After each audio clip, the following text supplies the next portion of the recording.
Good morning and welcome to Sunday on BBC One. Local lockdowns and race relations in the UK with Politics England at 10:15. First, here's Andrew Marr. Good morning to you. Now here's the direct question for everybody watching. How scared are you? It's a really important question because both polling and anecdotal evidence suggests we are now a country quite divided about COVID-19. Many of us are still very fearful, wearing masks, mostly staying inside, flinching if anyone comes nearer than 2 metres to us.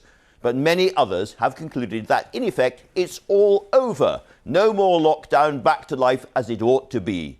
One obvious image this week is the huge Black Lives Matter marches across Britain. A righteous cause, and many people tried hard to socially distance. But was the virus not still passing between the protesters?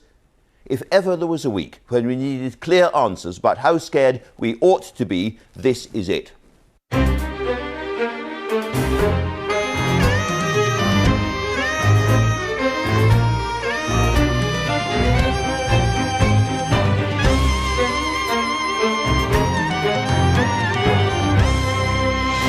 To try to help answer those questions, I'm joined today by John Edmonds, the epidemiologist and government SAGE advisor, and by Matt Hancock, the health secretary. Lisa Nandy, the shadow foreign secretary, will be discussing Labour's attitude to the lockdown and racism. I'll also be talking to the historian of the black experience in Britain, Professor David Olusoga, and to the pro-Trump current Republican senator and former governor of Florida, Rick Scott. Nearer to home, what's the outlook for live theatre now? And why does it matter even if you don't go? I've been talking to Sir Sam Mendes, director of blockbuster films, but also great West End shows. Reviewing the week's news, the BBC's Clive Myrie, who's been reporting on race in America, as well as COVID-19 in British hospitals, and The Guardian's Anushka Astana. No time to waste. Over, first of all, to Rachel Burden with the news. Good morning. Thousands of protesters joined anti-racism rallies across the UK, despite fears large gatherings could increase the spread of coronavirus. The demonstrations held yesterday were largely peaceful, but in the evening, missiles and fireworks were thrown at a police line outside Downing Street. 14 people were arrested and 10 officers were injured. Sean Dilley has more. More than 4,000 miles from the scene of George Floyd's death, during an encounter with white police officers in Minneapolis, the cries of injustice could be no clearer than on the streets of Britain. In central London, many thousands gathered in support of Black Lives Matter. It's been our grandfather's fight, it's been our father's fight. We don't want it to be our children's fight, and that's why we want to make sure they're a part of this as well. Police say the day passed mostly without event, but as evening approached, the mood started to turn. Many had already left when fireworks, bikes and other missiles were launched towards police lines outside Downing Street. Officers in public order riot gear replaced those in less protective uniforms to disperse those who remained. Oh my God, the horse has bolted! A mounted police officer hit her head on a traffic light when her panicked horse bolted. By then riderless, it ran into the crowd and trampled a person. Both the protester and officer received medical treatment. The horse made its own way back to police stables. The Justice for George Floyd protests went ahead in heavy rain, and despite the government strongly urging people not to break social distancing rules by gathering in mass crowds. By the end of the day, 10 police officers were injured and 14 arrests had been made. More protests will take place outside the American Embassy in London later. Sean Dilley, BBC News. Tens of thousands of anti-racism protesters have marched in cities across the US as demonstrations sparked by the death of George Floyd entered a 12th day. Activists shut San Francisco's Golden Gate Bridge, while security forces in Washington surrounded access to the White House. Earlier, a memorial service in memory of Mr. Floyd took place in North Carolina ahead of his funeral next week. The British Medical Association is calling for compulsory wearing of face masks at hospitals in England to be extended to GP surgeries and care homes. The Doctors' Union says more consistency is needed across all medical settings. From the 15th of June, outpatients and hospital visitors will be required to cover their nose and mouth under new government guidelines. Places of worship in England will be allowed to open for private individual prayer from the 15th of June. The new government plans are not expected to include weddings or full services, which will come at a later date. Northern Ireland has already allowed private worship, but Scotland and Wales are yet to do so.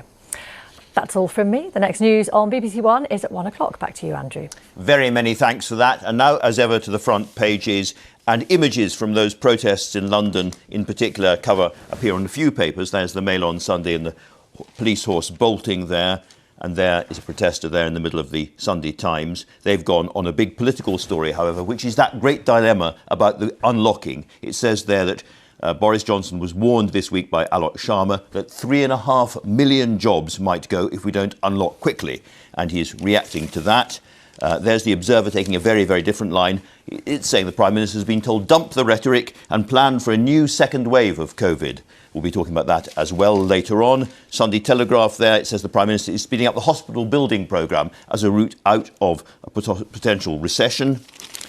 Lots and lots and lots about Madeleine McCann, of course, in all the papers, but we don't learn an awful lot about that, I have to say, in terms of new facts. There's the Sunday Express. Boris wants to fix unfair Brexit deal. They've turned back to Brexit.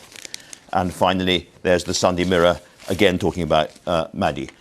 Clive, let us start. First of all, thank you very much. I saw you last night doing the 10 o'clock news. You have got up early and very kindly come in. Not a problem. So what do you make of the coverage of yesterday's protest, generally across the papers? Yeah, it's very interesting, isn't it? Front page of the Daily Mail that you pointed to there, WPC hurt as horse bolts amid mayhem. Dramatic picture of the horse bolting there. And the poor WPC on the floor, having been thrown from her mount. We understand that she's stable and the horse is okay. And the inside page of the Sunday Telegraph there, UK protesters join the global outcry at George Floyd's death. It's interesting that the majority of the papers haven't gone full pelt on the violence yesterday. This was very much at the end. Exactly. It was very much at the end of the protests, which were largely peaceful right across the country and indeed in the United States. They haven't gone full pelt on that. And it's interesting that that should happen because that's been the constant problem for those trying to raise issues about and raise awareness about racism in America, that at some point during that debate, it gets hijacked. And it gets hijacked by something else, violence, looting, and so on. So we end up talking about that and not about George Floyd or whatever it might be. Exactly. Yeah. Anushka Astana of The Guardian. One of the other criticisms people make about these protests, they're saying it's the sort of internationalisation of an American experience. It doesn't really happen here in Britain. But there's a story in the Mirror that you think points to the opposite conclusion.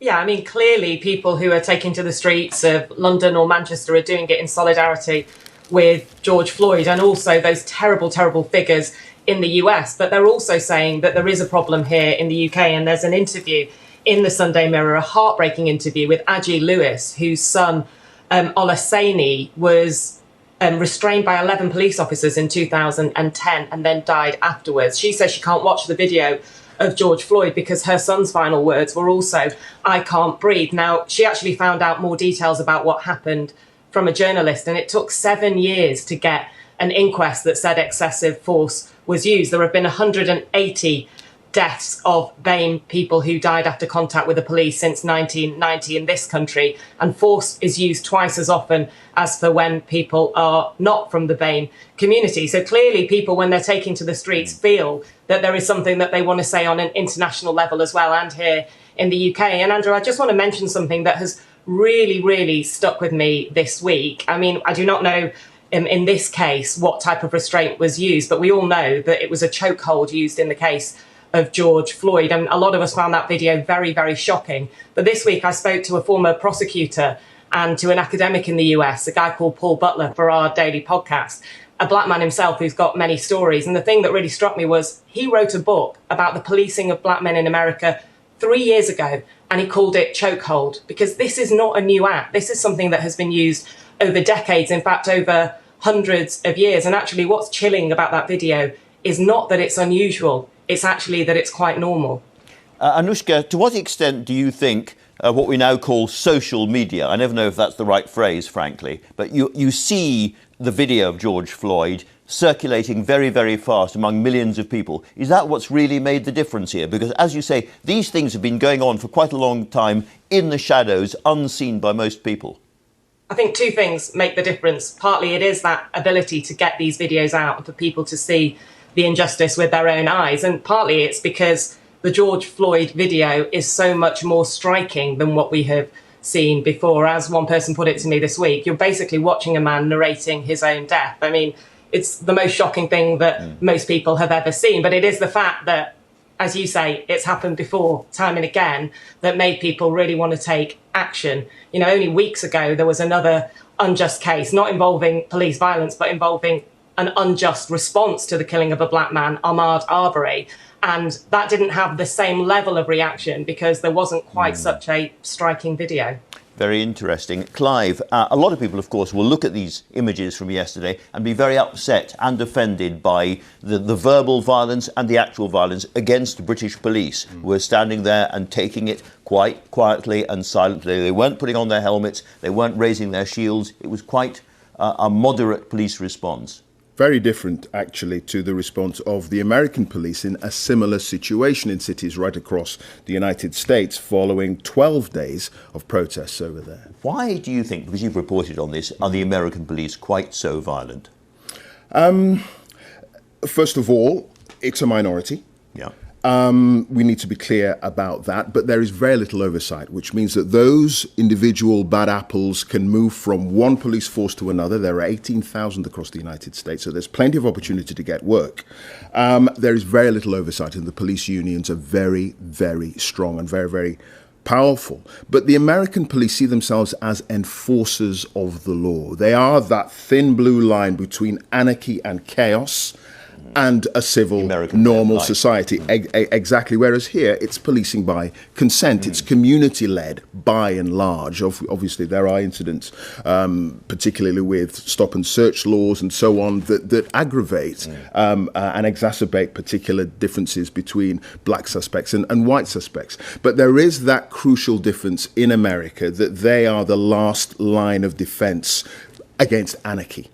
And as a result, there is a huge militarization of the American police in a way that we simply don't have here. You get the Pentagon selling surplus weaponry off to American police forces. They're tooled up completely. And, you know, this is evidenced in the fact that you have 57 police officers resign in solidarity with 2 police officers who were pushed over a 75-year-old man in the middle of the street, caught on camera. Those 57 police officers, you're wondering, why are they resigning in solidarity with that? It's very much us against them, and that's the attitude. Clive, let's turn to your other hat, as it were. You've been reporting from NHS hospitals on the COVID-19 very movingly this week. I mean, it's an interesting, it's the front page of The Observer, actually. Let me just put it to you. I mean, given what you've seen in hospitals, as I said at the top of the programme, there's a bit of a divide in this country between those of us who are really, really worried about COVID-19 and still behaving in a different way, and people who simply think, actually, it's all over. The unlocking can now start. We're going back to ordinary life. What would be your advice, given what you've seen over the last couple of weeks?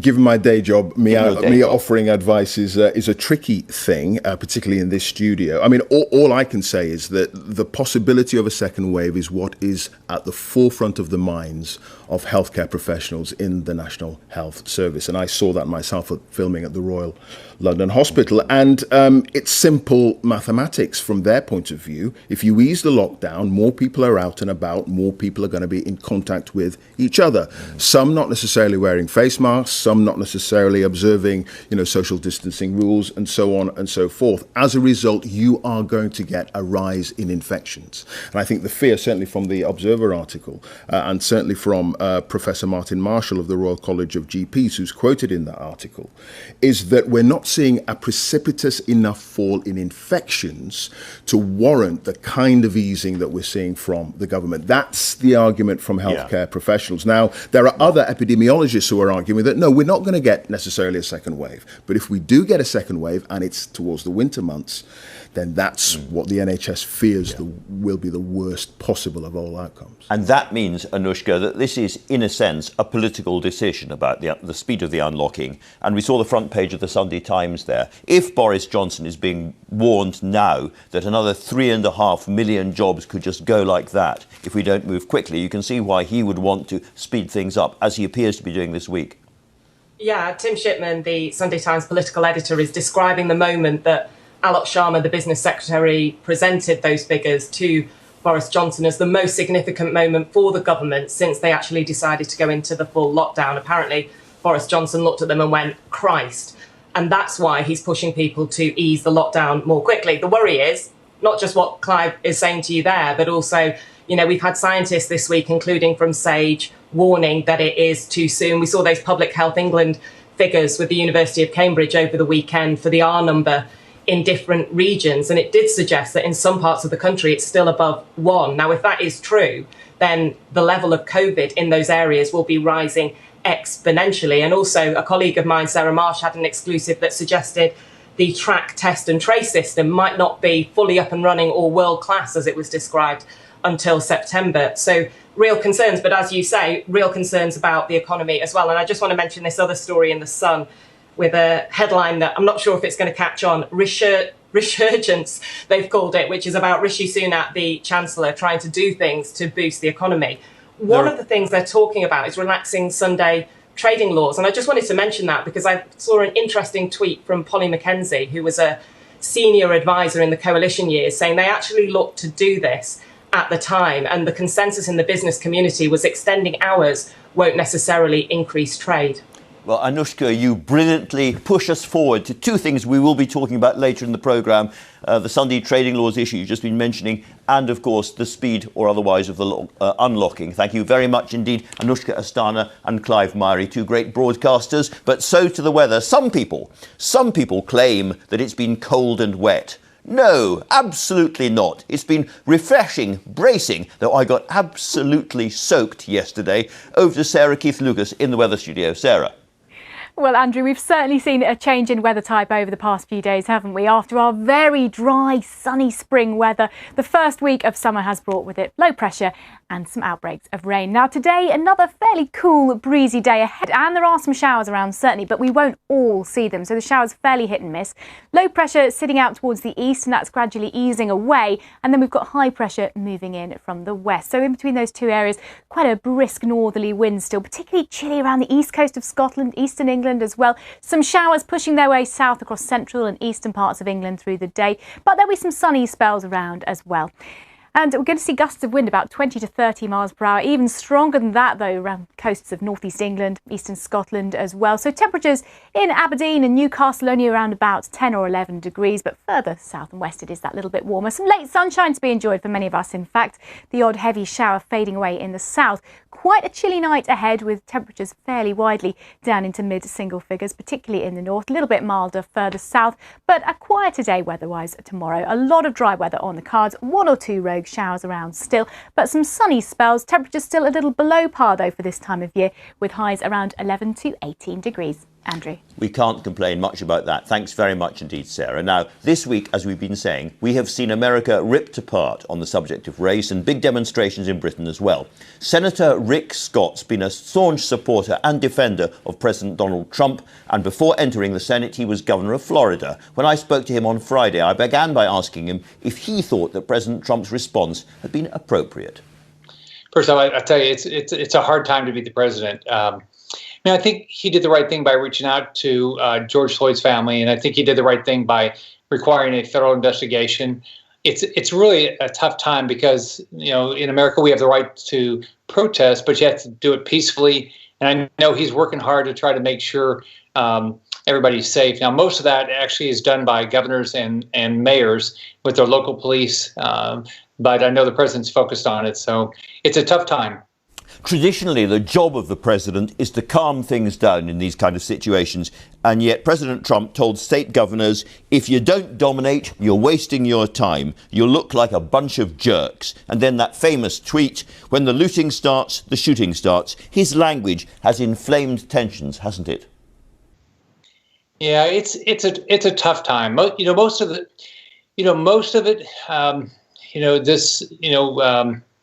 things like this, the governors and the mayors are responsible. You want people to feel comfortable that they can peacefully protest, but boy, you sure don't want, these poor business owners get hurt and people get hurt. And now we've lost, as you know, we've had law enforcement have lost their life in this country as a result of the people that are protesting not peacefully. So it's a tough time to be president. But Jim Mattis, the former defense secretary, who used to be very loyal, he said, Donald Trump is the first president in my lifetime who does not try to unite the American people. Instead, he tries to divide us. Well, I think, General Mattis has got a great reputation. He was a wonderful member of the military, wonderful member of Trump's administration. Everybody has the right to their opinion. And so I'm glad in this country you can do that. I know he wants this country to be safe, but it's hard to do. But I'm glad Mattis feels comfortable putting his opinion out there.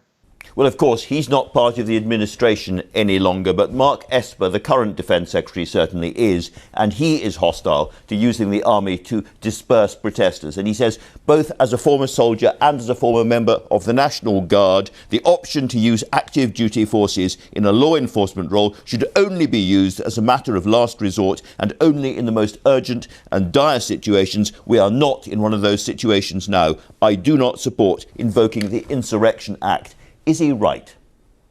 Well, I completely agree with him. I think that it is an absolute last resort that you use active military. And hopefully this will go back to being peaceful protests. I mean, look, your heart goes out to George Floyd's family. You can't imagine losing somebody like this. And what those law enforcement did is absolutely wrong. And everybody I've talked to in law enforcement says it was wrong what they did. But it's also wrong if you protest not peacefully. British people are turning on their television sets and seeing really disturbing images of American police behaving very aggressively to peaceful protesters. It looks terrible, doesn't it? Well, I think it's not just, think about it. I talk to law enforcement a lot, especially in Florida, and they're disappointed when you see something like what happened to George Floyd. They know that's wrong. So I can tell you, Americans expect people to be treated with respect. We all wanted people to be treated with respect. I'm sure it's the exact same way in Britain. I have a friend that his son's a brand new law enforcement officer.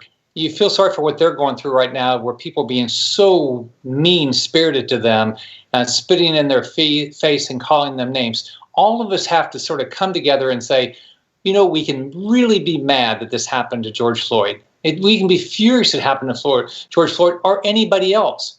And we've got to say, how do we make change? But you don't make change by being mean to somebody else. You make change by saying, what can we do better? What can we learn from this? What conversations do we have to have that are not having? That's how you solve these problems. Well, we've seen the treatment of protesters outside the White House facing rubber bullets and tear gas. Was that not a breach of their First Amendment's right to peacefully assemble and protest? Well, we haven't. I mean, here's what I believe. You have a right to protest here. I mean, we have a right to protest. You have to be peaceful. So I was not there, so I can't say that I know exactly what happened there. I do know that they were worried. I talked to some members around the White House, and they're very worried about them breaching the fence at one time. So people have got to understand you've got to do this peacefully, and then we've got the other side of it. The law enforcement has to treat people both sides have to treat each people with respect. No one has a right to tear somebody else's property up. No one has a right to tear up government property. Nobody has a right to injure somebody else. So both sides have to do this. Let's turn to the coronavirus epidemic. The US has now seen well over 100,000 deaths. The federal administration has badly mishandled this crisis, hasn't it? Well, first off, you'd like to have zero, right? You'd like to have zero deaths. I think that if you would, I mean, it's frustrating what China did to all of us. And they didn't just do it to America. They did it to you guys, Brits also, because they lied about this, and we could have prepared better. If the whole world could have prepared better. And China, communist China, intentionally appeared to do this, and along with the help of the WHO. I think what has gone well in America is that shutting down travel from Europe or from China was right early on.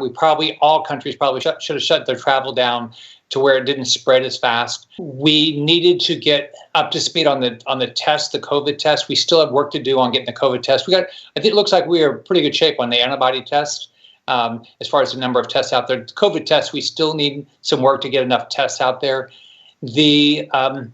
Clearly, like in New York, they made a mistake on sending people back to nursing homes. That was a mistake. Right now, the way I look at it is, where are we? We got to get this vaccine done. Unfortunately, we have evidence that Communist China is trying to sabotage us or slow it down.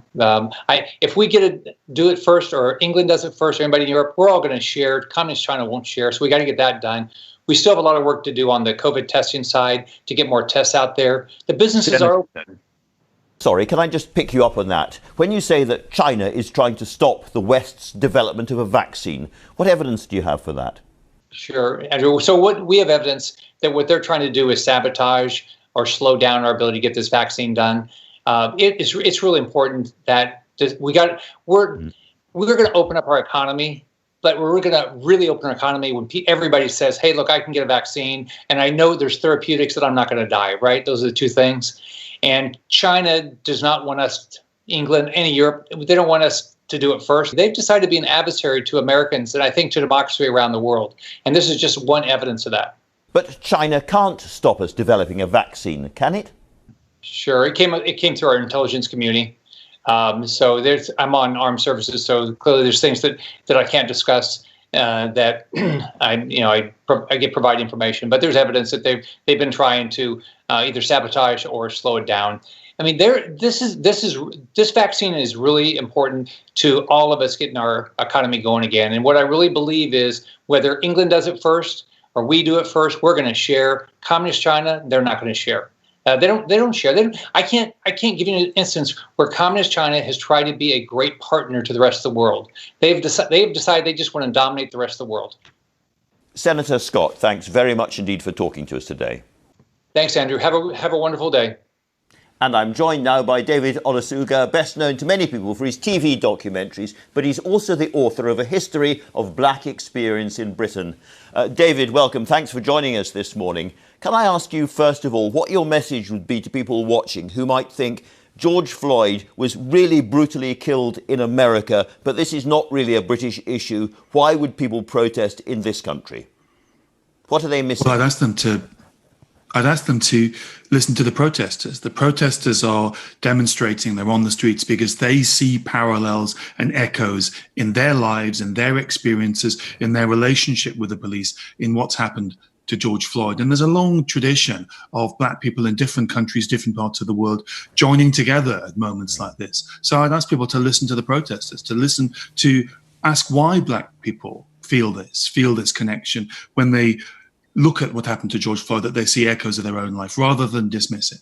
You're a historian of all of this, and I'd like to ask you for a little bit of historical perspective, because we have periodically, every few years, something erupts. It's the Stephen Lawrence case, it's the Macpherson report, it's Mark Duggan, it's the Windrush scandal, and people say this is a turning point, things are going to change. Have things changed? And if not, why not? And do you think this moment might be different? Well, the fact that you can list that long, depressing catalogue of landmarks in this history shows that we haven't got to the bottom of the problem. We haven't got to the core of the issue, which is acknowledging what racism is, that it's systemic, that it affects all of us, that it's deeply hardwired into our culture, into our language, into the way we interact with each other. And we've hoped time and again that these moments would be turning points, there'd be landmarks that would begin a new age. And I'm tentative and nervous to say that this might be. But this feels to me slightly different, because what's really struck me all week is that there have been people, black and white, who've been trying to gather new knowledge. People have been buying books, they've been going online, they've been reading, they've been asking, what does racism look like? What does it feel like to non-white people in Britain and in other countries? That thirst for knowledge, that sort of outpouring of empathy and openness, that does feel new to me. In a sense, you've already answered my next question, which is a lot of people will be watching at home and they'll be thinking, but I'm not racist. What do you mean Britain is racist? What should they be doing? How should they be educating themselves? And how should they change their lives to make this a better country for black people to be living in? I think the big step we have to make is to not see racism just as being the overt racism, racial violence, the use of racial language, open discrimination, and accept that because our history is a history of exploiting and using people from Africa, because racism is deeply hardwired into that history, that it's disfigured our societies, that we have these disadvantages, that we have this language which is loaded with toxins that come from this history.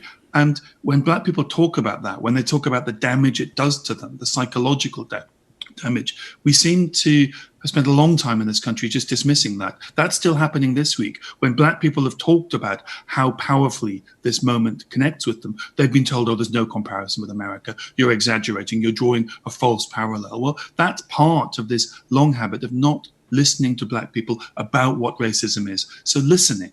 The real revolution of this week is black people and white people coming together and talking about what racism feels like, what it is to black people.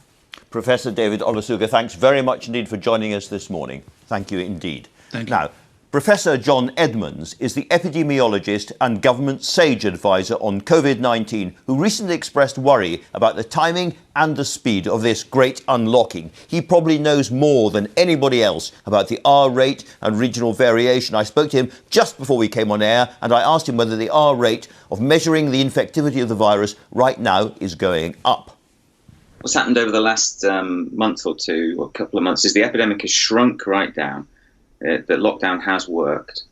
So a large amount of community transmission that was occurring a couple of months ago has not come to a complete stop, but has reduced enormously. But then the epidemic has then been concentrated around the harder to control parts, which are in hospitals and care homes in particular, so in closed settings. And because of that, the reproduction number, which reflects the overall average number of secondary cases each case generates, has crept up a bit. And that's crept up a bit because it's been in those places where infection is spreads very efficiently in hospitals and care homes. And because that's become a greater fraction of the total, then the overall reproduction number has gone up a bit. So the big question now is that because the epidemic is continuing to shrink around those harder to, or those settings where it's higher, where the reproduction number tends to be a bit higher, or is it that the community transmission is going up a bit as well, or instead of?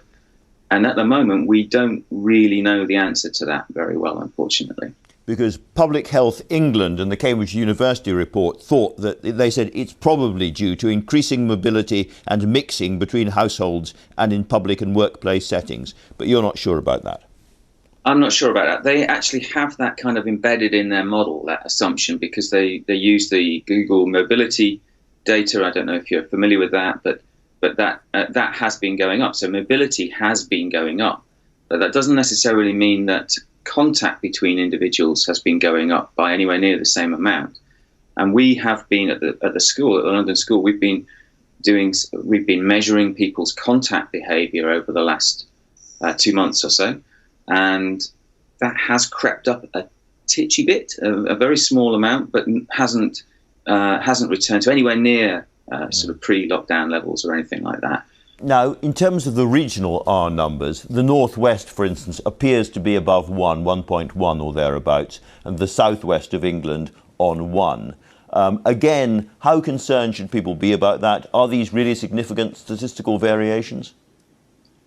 So there's statistical variations. In fact, you've just been looking at one report. The SPI-M, which is the committee that looks at this and comes up with the overall estimate of the reproduction number, takes evidence from now, I think it's 10 different mathematical models and statistical models that are used and fit to data, and then combines all of those. And if you do that, then the other models, the other 9, so you've been looking at one, the PHE/Cambridge one, the other 9 aren't quite so gloomy.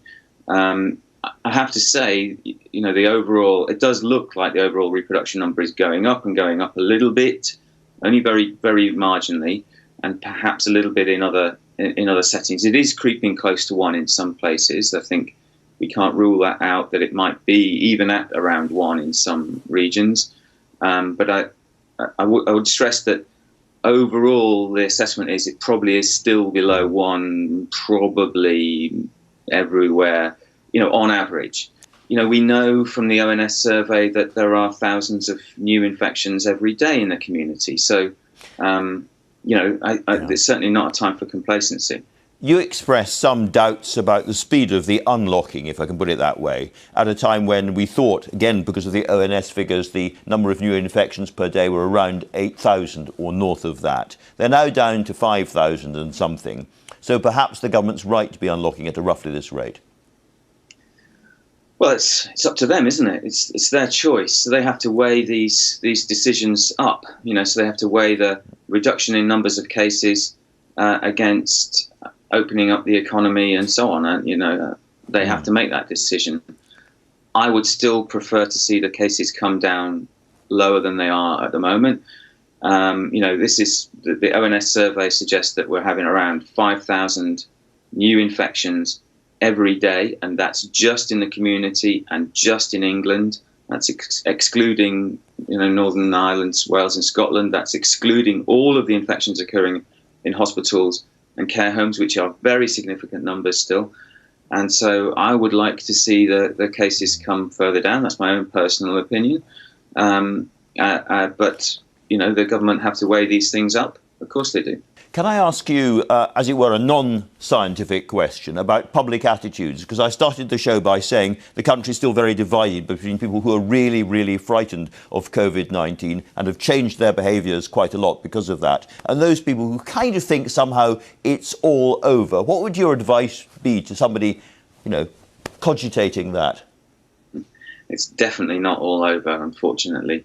There's an awful long way to go. If we relax, then this epidemic will come back very fast.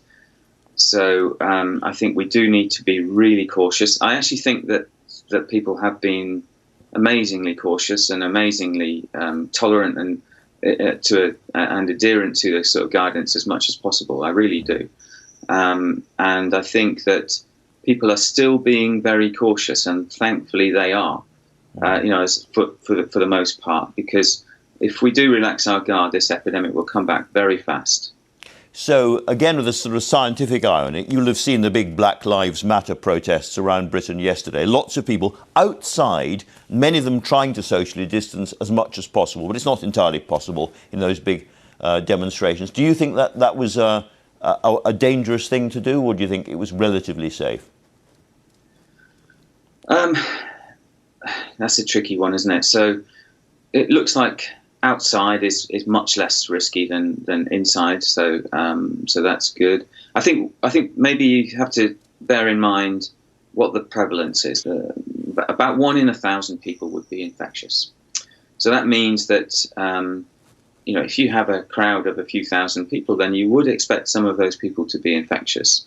And we know that infection can be passed on from people who don't have symptoms, and so it is a risk to have thousands of people congregating together. The fact that it's outside, that does reduce the risk. Many people were wearing masks. I saw some pictures on the news again, and that will reduce the risk somewhat. But yes, of course, it does carry some risk, unfortunately. Week in, week out, I have politicians on the show trying to assess how we're doing as a country, and I ask them about their regrets and their mistakes and what's gone right and what's wrong in a kind of grown-up way. Can I ask you, as a scientist advising these people, when you look back on this episode, whether you have some regrets about some of your advice or what you thought at the time? Yes, we should have gone into lockdown earlier. I think it would have been hard to do it. I think the data that we were dealing with in the early part of March and our kind of situational awareness was really quite poor. And so I think it would have been very hard to pull the trigger at that point. But I wish we had. I wish we had gone into lockdown earlier. I think that has cost a lot of lives, unfortunately. And you were widely quoted with what you'd said about herd immunity. Do you regret that? What I said about herd immunity was that that's how the epidemic eventually will end. And it will end via herd immunity. Via vaccination is how we want it to be achieved, but that's how all epidemics come to an end. So we'll be under these restrictions in some way until levels of immunity are such in the population that we don't have to take these extra precautions to stop chains of transmission. And so that will, all of us hope that will happen via vaccination. And there's, increasing good news about the vaccination development programs. But it's the case. There is, that's how it works. That's how all of the epidemics, that's how every epidemic works. There's nothing special about this one. That's how measles epidemics come to an end, is because we achieve levels of immunity to stop that, to stop the measles outbreak. I suppose what alarms some people is the sheer extra numbers of people who would have to be infected with COVID-19 for us to achieve that. Oh yeah, awful. And nobody ever wanted to achieve that. It was just a statement of this is how these things end. It's not a matter of wanting it in any shape or form. That's really interesting. Professor Edmonds, thanks very much indeed for joining us this morning. You're welcome. And I'm joined now by Lisa Nandy, the Shadow Foreign Secretary. Lisa Nandy, Professor Edmonds there was saying there was some risk in those big demonstrations yesterday of COVID-19 spreading among the demonstrators. Do you think they were right to go out and protest in those circumstances? Yeah, I think it's one of the most important things about living in a free society is that people can go out and protest. I've said repeatedly that it must be safe. People should social distance. Please take precautions.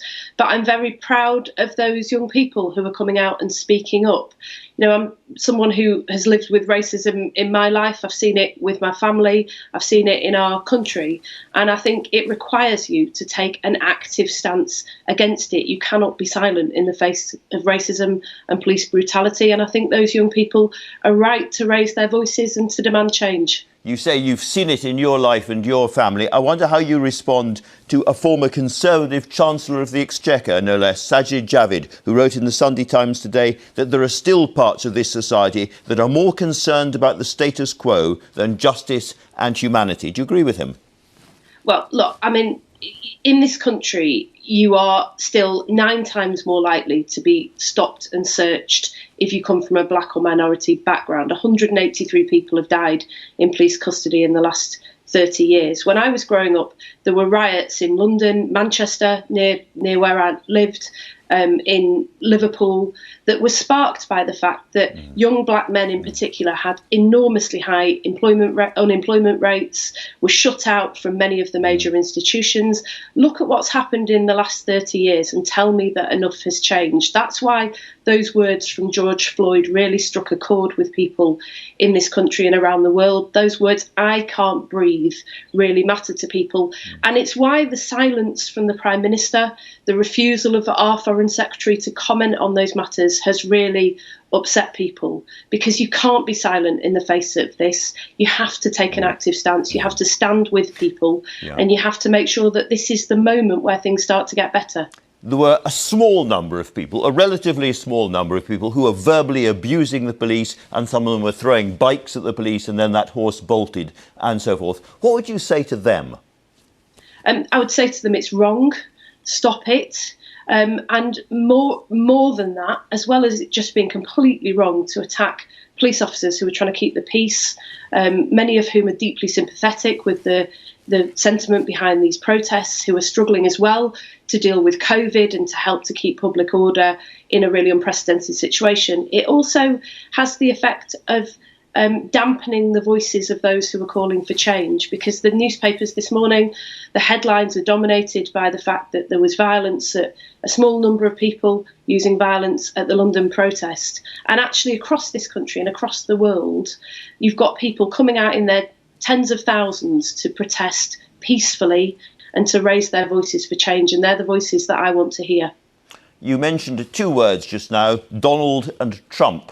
Your predecessor famously said of him, on this show indeed, he is an asteroid of awfulness that has fallen on this world.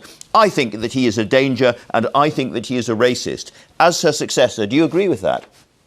Well, I think what's happening in America is something that we've seen actually a bit in this country, but we've seen in American politics as well before, and we're seeing it in other countries around the world. You've got US elections. Yeah. Agree or disagree, though?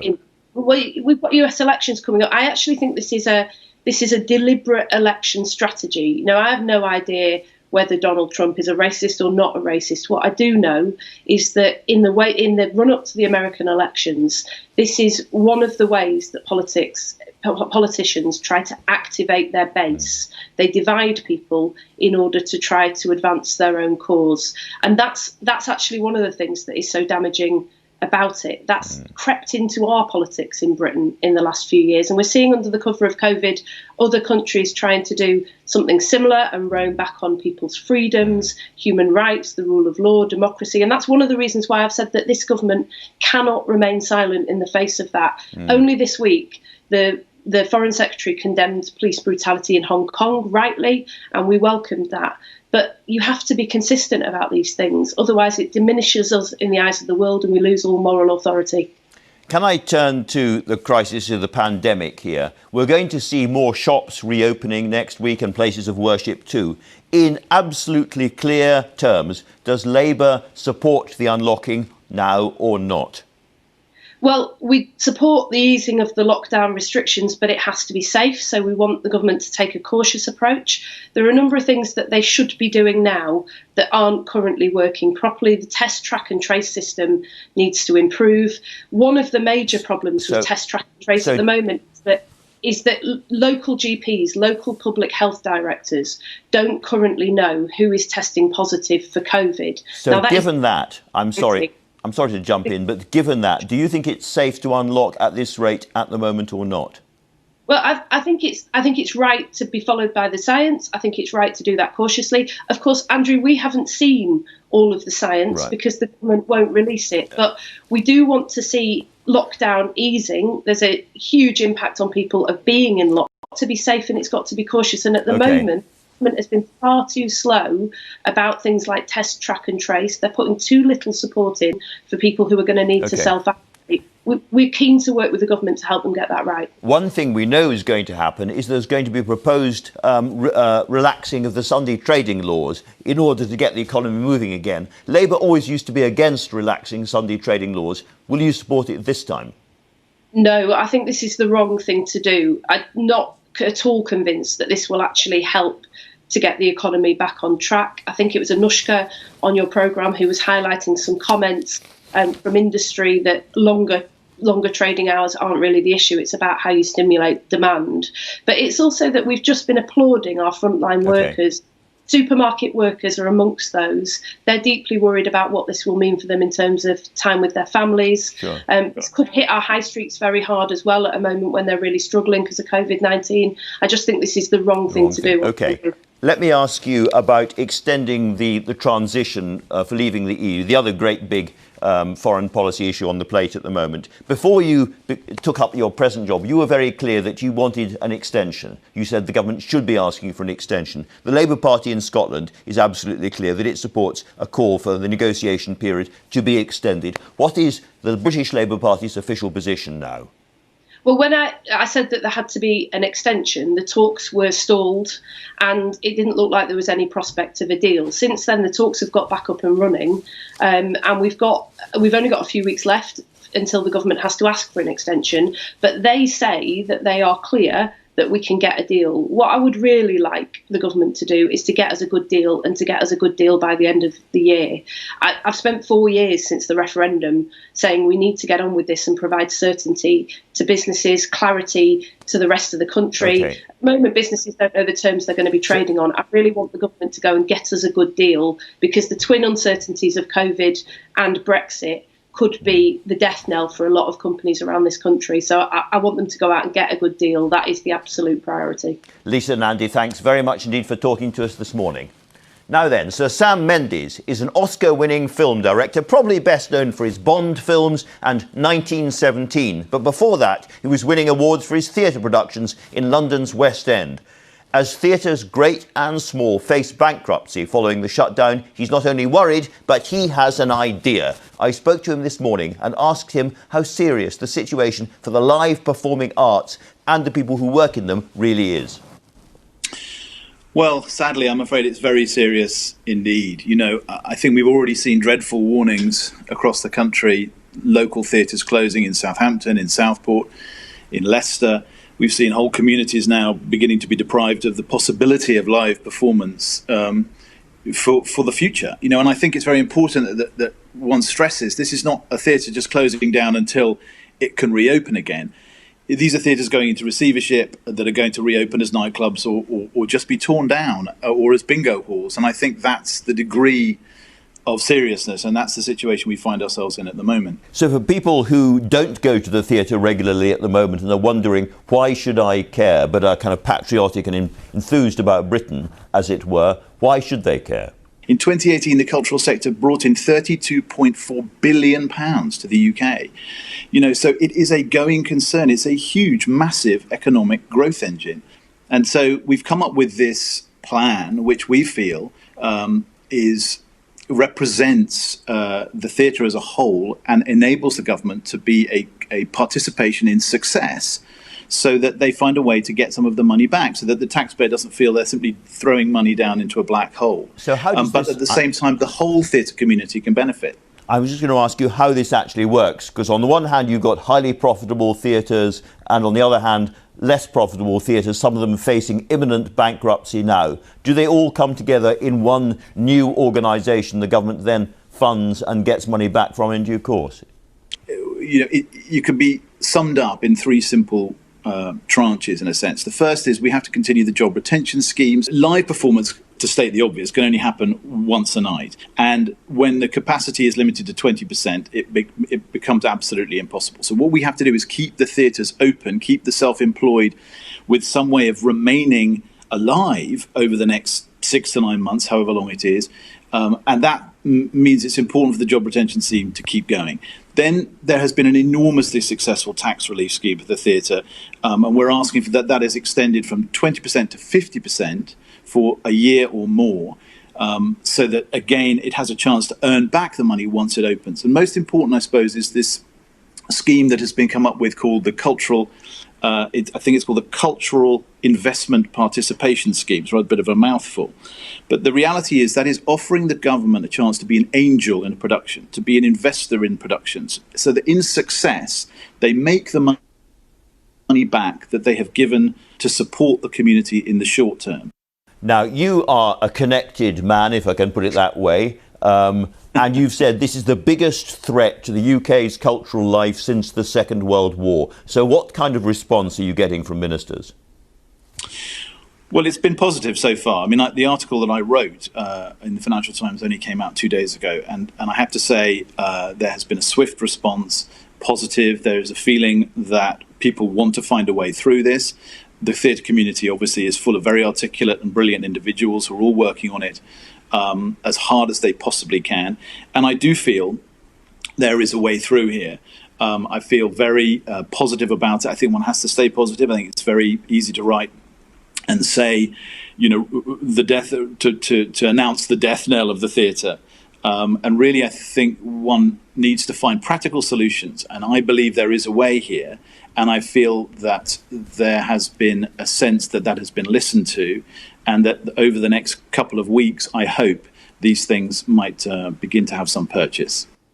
My thanks to Sam Mendes there. Now, my final guest this morning is the Health Secretary, Matt Hancock. Welcome, Matt Hancock. Good morning. You'll have heard Professor Edmonds there saying very, very clearly he understood it was difficult and it wasn't easy, but he wished that we had locked earlier.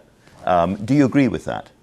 No, I think we took the right decisions at the right time, and there's a broad range on SAGE of scientific opinion, and we were guided by the science, which means guided by the balance of that opinion as expressed to ministers through the Chief Medical Officer and the Chief Scientific Advisor. That's the right way for it to have been done. I'm not saying it was an easy decision, but he is absolutely clear that it cost lives not locking earlier. Well, there are others who equally make different scientific arguments, and the way that this is done... Is there anyone who thinks it didn't cost lives? Well, yes, if you listen to the balance of opinion on SAGE, 100 people on SAGE approximately, what we do as ministers is we take the scientific advice channeled through the Chief Medical Officer on the medical side, the Chief Scientific Advisor on the broader science, and then we have to, as Professor Edmonds said, we have to make the balanced judgments based on that advice. And that's the way it works. So you'll always, in a body of 100 people, you'll always find differing voices. It's totally reasonable. Absolutely clear. You are sure that locking when you did, and not earlier, did not cost lives? I'm sure, and as I keep looking back on that period, I'm sure that taking into account everything we knew at that moment, we made my view is that we made the right decisions at the right time. But the other thing I'd say, Andrew, is that I spend most of my time trying to rid this country, rid all of us of this ghastly virus, and really most of my time and energy I devote to looking forwards, as well, of course, as trying to learn lessons from what happened in the past. Well, the reason I'm hanging over that issue about when the country locked up is because right now we're also wondering, is this the right time to unlock? And can I ask you, in the same spirit, looking at exactly where the R number is, just hovering around 1, whether you're absolutely sure we're not going a little fast? Well, we've got to be very cautious, and we've got to have a safety-first approach. And I thought that on that, Professor Edmonds expressed it exactly as I would, which is that with the R below 1, the SAGE estimate, taking into account all of the models, not just the one that's been in the news a lot in the last 24 hours, but all 10 of them, is that the R is between 0.7 and 0.9. That means that the number of new infections continues to fall. It's around 5,000, 5,500 a day on the best estimates, but it's always hard to estimate. I was going to say, this is, in a sense, art, not science, because these are old figures you're getting. There's a time lag and so forth. To an extent, you're flying blind on all of this. And on the Cambridge figures, the R number is actually above 1 in the northwest of England. Well, it's actually science. It's not art. It is science on which we base these decisions, and science is necessarily looking at uncertainty. Now, you say it's flying blind. That's no longer true, because the Office for National Statistics survey and a separate survey by Ipsos Mori and Imperial are both surveys of actual test results in the community right now, which is different from some of the models that are essentially modelled predictions. Okay. So we know we're going ahead into a period where more shops are going to reopen, where places of worship are going to reopen, and so on. What would have to happen now for the government to put the brakes on that? Well, we don't want R to go above 1. We've been absolutely clear about that. And the estimate is that R is below 1, and as Professor Edmonds said, the overall estimate, taking into account everything we know, is that R is below 1 in each region. I know that in the northwest... Okay. What about an increase in the number of infections? Well, if R goes above 1, then that leads to an increase in the number of infections. That is, by definition, that's the logic of R. So the reason R is important... At that point, you'd stop the unlocking. Well, the reason R is important is that if R is below 1, then the number of infections continues to fall, and that's what we've seen over recent weeks. I'm just saying you get direct data in about the number of infections as well, and if that goes up, do you reverse the unlocking? Well, we get survey data about the number of infections. We get direct data about the number of positive test results. What I want is everybody who has the infection to come forward with a test. So but addressing the substance of your question, absolutely, we are open to, if we need to taking local action in the first instance to crack down on a local outbreak, as we've already done, and we're prepared to do more. And we've always been open to having to reverse some of the measures, but we don't want to do that, and that's why we're taking a cautious approach and a safety-first approach, which means, for instance, from Monday, being able to Monday next, being able to reopen private prayer, I think, is incredibly important for many people who've been feeling a lack of that spiritual ability to pray in their place of worship. Again, that's got to be done very carefully and safely, and we're learning as a society how to be more COVID secure. But to be absolutely clear, if there's an increase in infections, the government will reimpose a national lockdown. We've always said that. We've always said if necessary. And you've got to look at the overall approach. This isn't the number moving about from day to day or week to week. This is the overall strategic approach where the strategy has been clear from the start, and the number of those new infections has been coming down and down and down and down. There's been a lot of talk about local lockdowns, and like many people, I don't completely understand this. When you say a local lockdown, does that mean a small area around a care home where there might be a problem? Does it mean a town? Does it mean an entire region or city of Britain? What does it mean? Well, it preferably the former.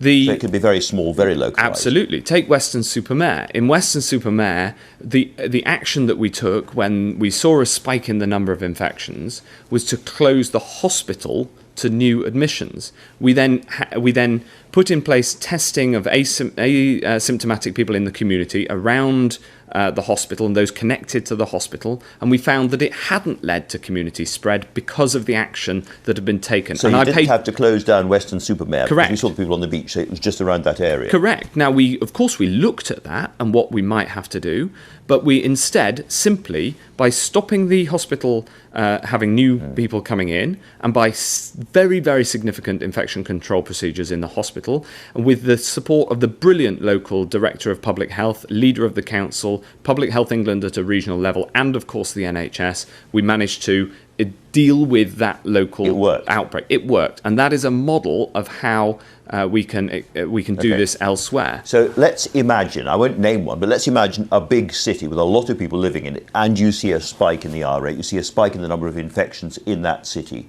Is it plausible that you then actually try and cut that city off from the rest of the country? Refuse to allow people to travel from wherever it is to somewhere else in the UK? Do you actually impose that kind of lockdown on part of the UK, or is that actually practically impossible? Well, we do have the legal powers to do that, but that is not our starting point. And the starting point is actually much more localised than that, to try to find a much more localised area within a part of a city. So, and remember, the virus spreads by human contact, and therefore it is, if you can get this early enough and spot it early enough, then you will get quite a localised area of the outbreak, because human contact tends to be local by its nature. And so actually the focus is to get as early as possible, as local as possible, and things like tackling an outbreak in one hospital or in one very small area is what we're really aiming at here. You mentioned track and trace just now. The system's been up and running, I think, for 10 days now. How many people have been contacted? Well, sadly, I'm not going to tell you that. And the reason is because I want to ensure that the statistics authorities are very happy with how we're collecting and publishing this data before I say anything on the record, because we want to get this absolutely right. 16,500 people have tested positive in the last period. Is that the kind of numbers that are actually going to be contacted? Because if not, if it's much lower than that, then the system is not working.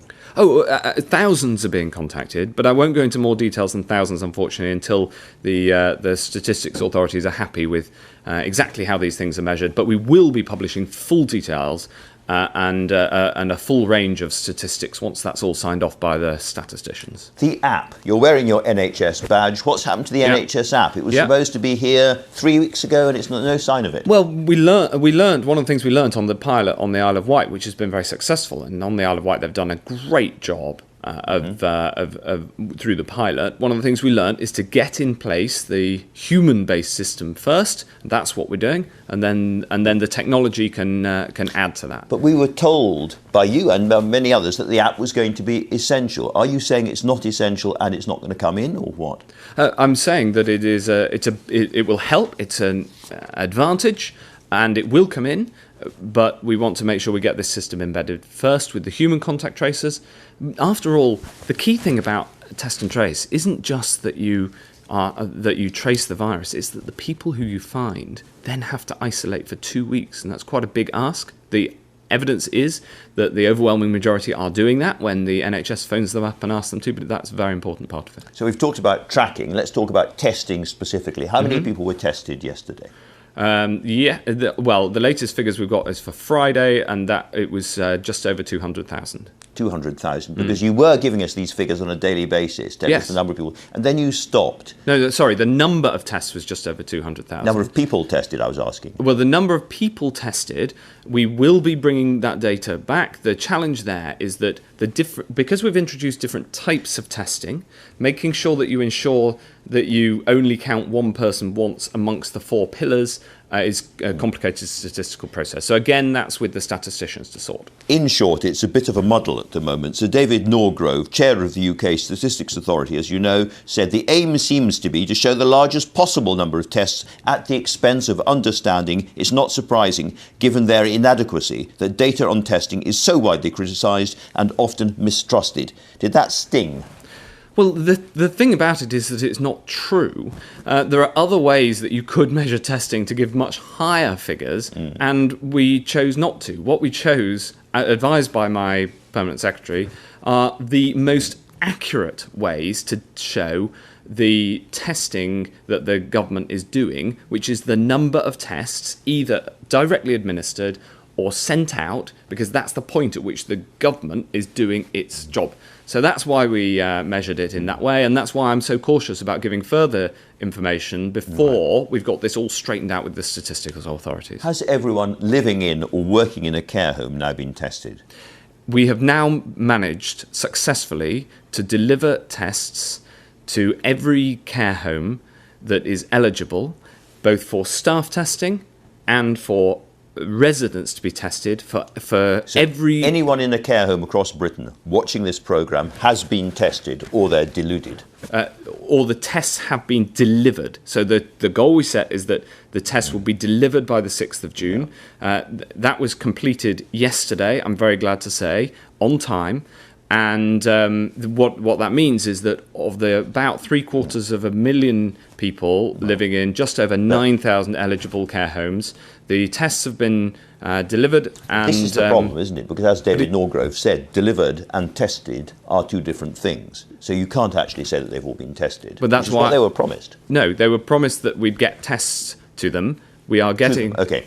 And this is... Actually, I'm being extremely precise. I have not said that we have tested everybody. What I've said is the tests have been delivered. Now, it's up... The care homes themselves asked us to do it in this way because they say that we were, right at the start of this, requiring them to send back the tests within a very short space of time. They say, actually, if you're running a care home, sometimes you may want a couple of days to prepare the residents, to make sure you're ready.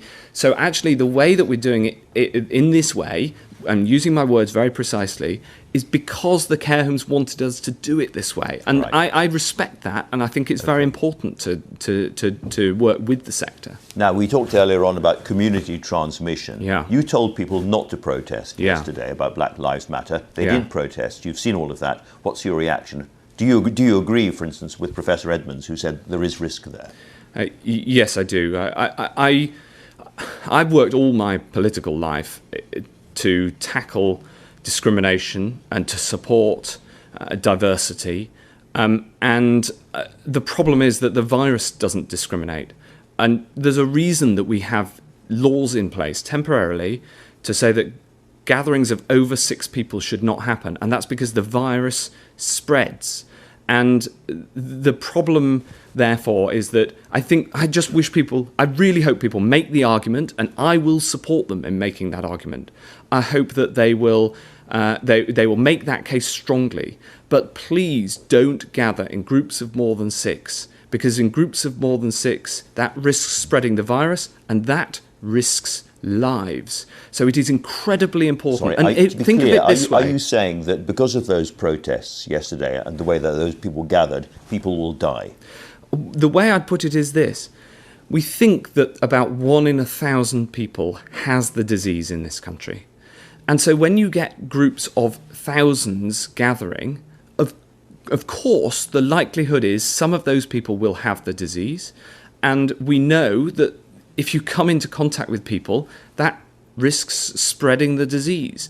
So the Professor Edmonds was absolutely right to say it risks spread, and the risk of the spread of the disease is that it then risks lives. So I bow to nobody in my support for action to make sure there is true equality of opportunity in this country for everybody, and no matter their background. Do you think the police should have been enforcing the law in that case? Well, I think the police did a fantastic job, and I'm very proud of the British police for their professionalism, their restraint in the face of the tiny amount of violence. And I would stress it was a very small amount of violence later on in the day.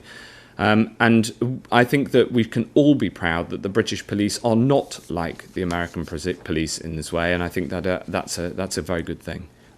Thinking about diversity generally, when you look at this government, when you look at the cabinet, there's a very, very stinging, very interesting piece by Sajid Javid in the Sunday Times this morning about inequality and racism in Britain, but there are still no black faces in the cabinet, are there? Well, hold on, Andrew. There's the chance the Exchequer, the Home Secretary, are both from ethnic minority backgrounds. But not black. Well, until the latest reshuffle, Kwasi Kwarteng was sitting around the cabinet table with me. I think that this is one of the most diverse cabinets in history, and that's been a record under Boris Johnson, and I think I welcome that. I think that's a really good thing. And what really matters is tackling inequality of opportunity amongst all sectors of society. So Public Health England produced a report, as you know, on why BAME people are more likely to die of this disease, but there were no recommendations in that report. And a lot of MPs, mostly opposition MPs, were really, really concerned about that. Surely it's not enough to say, here's a problem. You have to have some kind of answer to it. Well, we have been taking action all the way through. We didn't wait for the report to take action. So as Health Secretary, what are you doing to better protect BAME people from this disease? Well, in the first instance, the occupations that are more frequently taken by people from black and minority ethnic backgrounds are also some of those that have the biggest risks of infection. So, for instance, cleaners, nurses, doctors, absolutely, or in fact, all staff in hospitals. So, but the thing is to protect that whole occupation and everybody in it. Also those who are critical on the front line in public transport, for instance, bus drivers, taxi drivers. So we're taking forward the PHE work. We have already PHE have done the analysis that shows that this is a very significant problem, and Kebby Badenoch, the Minister for Equalities, is taking it forward to ask exactly that question. Why? How much of it is down to occupation, for instance? How much of it is down to comorbidities? How much of it is down to housing? Because we know that housing quality has an impact. In a very balanced response, she also said that the report had gaps and hasn't gone far enough. There was more that I was hoping to see from this review. Well, if it had gone far enough, then I wouldn't have asked her to take the work forward with the Prime Minister, who obviously cares very deeply about getting this agenda right. Big picture, we've had 40,000 deaths and probably a lot more than that in this country. It might be 55, it might be 60,000. The Prime Minister said that he took full responsibility and the government have been doing everything they could in tackling coronavirus, and I am very proud of our record. Can I put it to you that being very proud of our record in terms of the number of deaths that we have had in this country is not right? Well, I mourn each one of those deaths. And in a way, 40,000, the number is less important than the fact that each of these is somebody who has died with their family and who will never be the same again. And we have put unprecedented amounts of action into place right across the board to deal with the crisis. And we're fully accountable for that. But you've been working very, very hard. You're putting your life and soul into this. But yeah, but so many other people are have you as really well. Proud? Well, I'm at my team. I'm very proud of the work my team have done. In particular, starting up a test and trace system from scratch and getting the testing system going, making sure that we flatten the curve, protecting the NHS, building those Nightingale hospitals, making sure the NHS would never. So there's enormous amounts of things that I'm very proud of. 50,000 or more dead. Well, of course, nobody wants to see a pandemic at all. Matt Hancock, thanks very much indeed for talking to us today. That's all from us. Thanks for watching, and many thanks to all my guests. I'll be back next Sunday, but goodbye.